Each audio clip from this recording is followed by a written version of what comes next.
Le 8 mai 1945, l'Allemagne nazie capitule sans condition. Le Troisième Reich s'effondre. Et l'organisation de police secrète la plus redoutée de l'histoire, la Gestapo, cessa d'exister. Pendant 12 ans, la Gestapo a terrorisé l'Europe. Arrestations arbitraires, tortures, déportations vers les camps de concentration. La machine de répression nazie qui a permis l'Holocauste. Mais qu'est-il arrivé aux hommes qui la dirigeaient? Heinrich Himmler, mais qui contrôlait tout l'appareil SS et policier. Ernst Kaltenbrunner, qui commandait l'Office central de la sécurité du Reich. Heinrich Müller, le chef de la Gestapo, qui a orchestré la machine administrative de l'Holocauste. Ont-ils été traduits en justice? Ont-ils réussi à s'échapper? Sont-ils morts dans le chaos final de la guerre?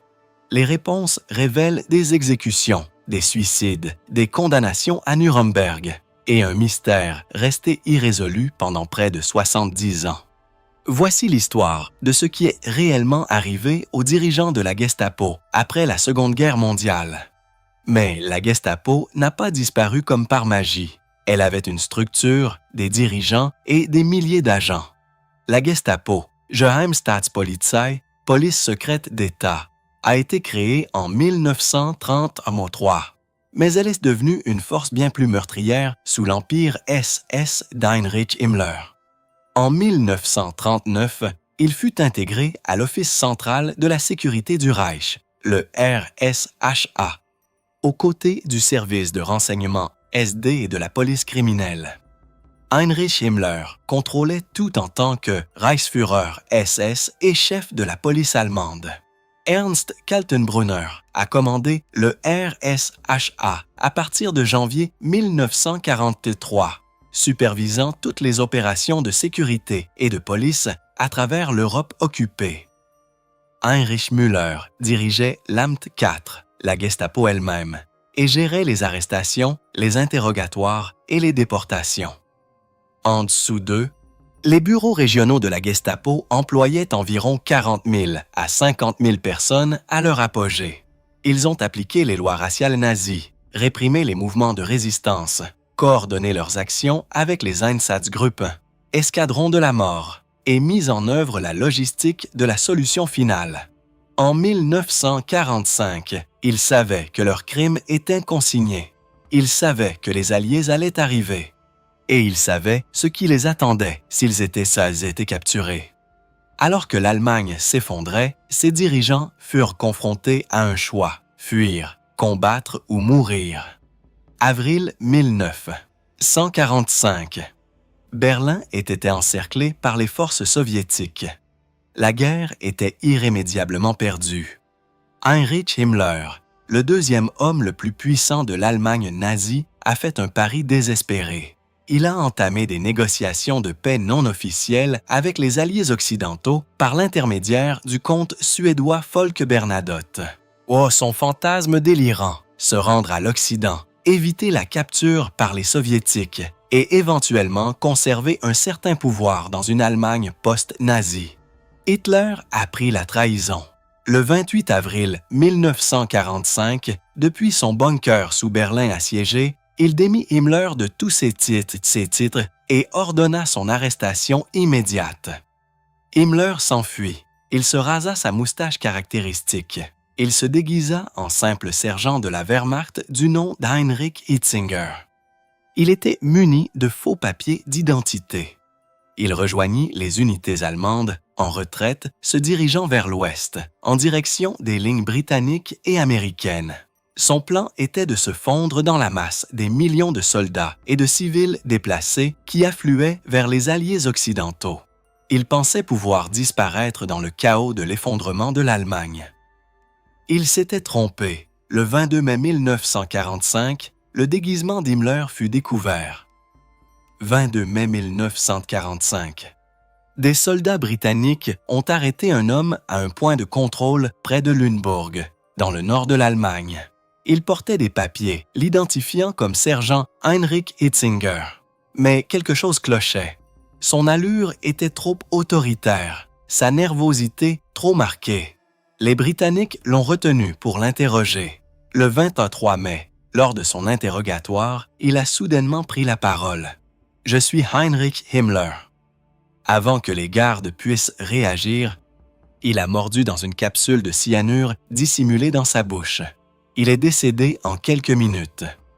Les tentatives médicales désespérées pour le sauver ont échoué. L'architecte de l'Holocauste, l'homme responsable de la mort de millions de personnes, a échappé à la justice par le suicide. Les autorités britanniques ont procédé à une identification dentaire pour confirmer son identité, sans aucun doute.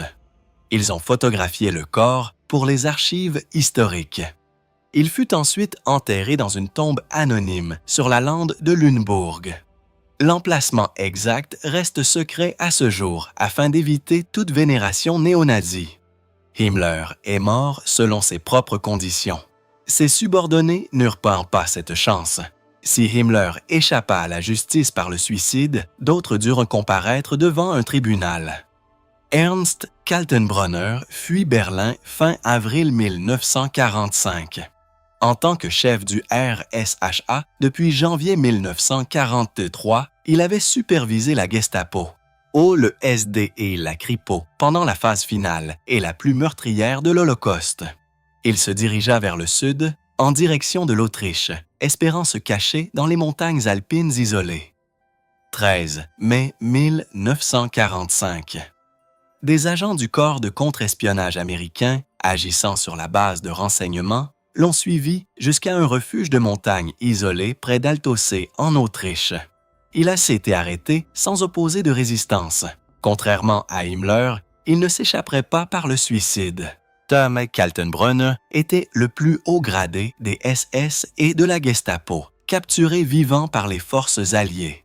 Il a été immédiatement désigné pour être jugé devant le prochain tribunal militaire international de Nuremberg. Les interrogatoires commencèrent quelques jours plus tard. Des preuves furent méticuleusement rassemblées contre lui. Sa signature figurait sur d'innombrables ordres: déportation, exécution de masse, le décret sur les balles autorisant le meurtre des prisonniers de guerre. Guerre, allié évadé et repris. Il serait jugé pour les crimes de la Gestapo et il en subirait les conséquences. Kaltenbrunner deviendrait le symbole de la criminalité de la Gestapo à Nuremberg. Novembre 1945. Le tribunal militaire international s'ouvre à Nuremberg, en Allemagne. 24 hauts responsables nazis furent inculpés individuellement, mais le tribunal poursuivit également des organisations entières, la SS, la Gestapo, le SD. L'objectif était de déclarer ces institutions intrinsèquement criminelles, permettant ainsi de poursuivre tous les membres ayant participé à leurs crimes. Les preuves présentées contre la Gestapo étaient accablantes. Méthodes de torture documentées dans les centres d'interrogatoire. Décrets, nuit et brouillard, entraînant la disparition de membres de la résistance sans procès ni notification à leurs familles. Coordination directe avec les unités mobiles d'extermination. Einsatzgruppe. Logistique des déportations pour les opérations d'assassinat systématique de la solution finale. 1er octobre 1946. Le verdict a été annoncé. Le tribunal a déclaré la Gestapo organisation criminelle au regard du droit international. Cette décision s'appliquait à toute personne occupant les postes énumérés après le 1er septembre 1939, qui avait connaissance des crimes documentés ou y avait participé. Des milliers de personnes furent par la suite poursuivies lors de procès de dénazification dans les zones d'occupation alliées. La criminalité de la Gestapo était désormais un fait juridique international établi. L'appartenance à cette communauté constituait à elle seule une preuve de participation à des crimes contre l'humanité. Aucun dirigeant de la Gestapo ne pouvait se prétendre innocent par ignorance. Kaltenbrunner, le plus haut gradé de la Gestapo, a personnellement été confronté à ces accusations. La stratégie défensive d'Ernst Kaltenbrunner était tout à fait prévisible. Il prétendait ignorer les atrocités commises dans les camps de concentration. Il niait toute responsabilité personnelle dans les opérations de la Gestapo. Il rejetait la responsabilité de tous les crimes sur ses subordonnés morts et sur Himmler, lui-même décédé. L'accusation a systématiquement démantelé chaque argument. Ils ont présenté des ordres portant sa signature autorisant les déportations et les exécutions, des preuves de ses visites personnelles au camp de concentration de Mauthausen, où des méthodes d'exécution lui ont été présentées spécialement. Des documents attestant de son rôle dans le décret relatif aux balles, l'ordre relatif aux commandos et la planification des déportations. Son contrôle direct de l'Amt IV de la Gestapo sous la structure du RSHA était indéniable. 1er octobre 1946. Taz Ernst Kaltenbrunner a été reconnu coupable de crimes de guerre et de crimes contre l'humanité, condamné à mort par pendaison. Le 16 octobre 1946, vers 1h du matin. La sentence a été exécutée à la prison de Nuremberg. Il était le plus haut gradé des SS et de la Gestapo à avoir été jugé et exécuté pour ses crimes. Sa mort représentait une forme de justice pour la vaste organisation qu'il commandait. Le sort d'un chef de la Gestapo demeura cependant totalement inconnu. Mais le plus tristement célèbre d'entre eux échappa à la fois à la capture et à la justice. Heinrich Müller, chef de l'Amt IV de la Gestapo depuis 1939. L'homme qui a géré la machinerie administrative de l'Holocauste, les programmes de déportation, la coordination avec les camps, la répression de la résistance. Il a été aperçu pour la dernière fois avec certitude dans le Führerbunker d'Hitler le 1er mai 1945. Des témoins ont rapporté qu'il avait refusé de fuir Berlin. Il a déclaré qu'il ne se rendrait jamais aux forces soviétiques, puis il a complètement disparu. Les recherches immédiates menées par les Alliés n'ont rien donné. Aucun corps, aucun rapport de capture, aucune observation confirmée. Il devint le plus haut responsable nazi dont le sort demeura officiellement inconnu. Les théories se multipliaient à vue d'œil. Avait-il fui en Amérique du Sud avec d'autres nazis en fuite? Les Soviétiques l'avaient-ils capturé et interrogé en secret? Vivait-il sous une fausse identité quelque part dans le monde? La CIA a enquêté sur sa disparition pendant des décennies. Des documents déclassifiés et publiés en 2001 ont confirmé l'absence de contact avec des Américains et n'ont fourni aucune preuve crédible de sa survie. Des tombes présumées à Berlin ont été exhumées dans les années 1960. Il s'agissait des mauvais corps, des mauvaises identités. Pendant 68 ans, Heinrich Müller fut un pensum, fut un fantôme. Le chef de la Gestapo disparut dans l'ombre de l'histoire. Son absence a alimenté pendant des générations d'innombrables théories du complot et d'enquêtes de chasseurs de nazis. En 2013, l'historien allemand Johannes Tuchel a découvert des preuves documentaires qui ont permis de résoudre définitivement l'affaire. Le mystère a ainsi été élucidé. 2013. L'historien Johannes Tuchel a présenté une preuve documentaire définitive. Heinrich Müller est mort à Berlin fin avril ou début mai 1945. Probablement tué lors d'intenses combats de Russes soviétiques dans les derniers jours de la ville.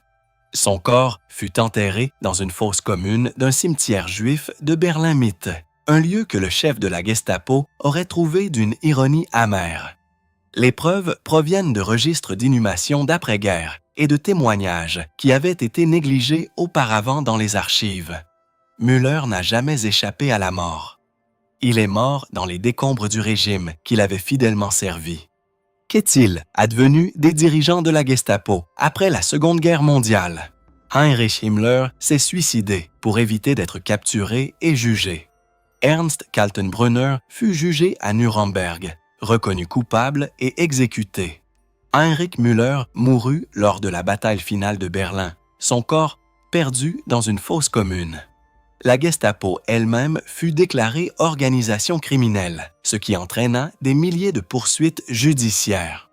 La justice n'a pas été rendue. Beaucoup se sont échappés ou beaucoup n'ont jamais été retrouvés.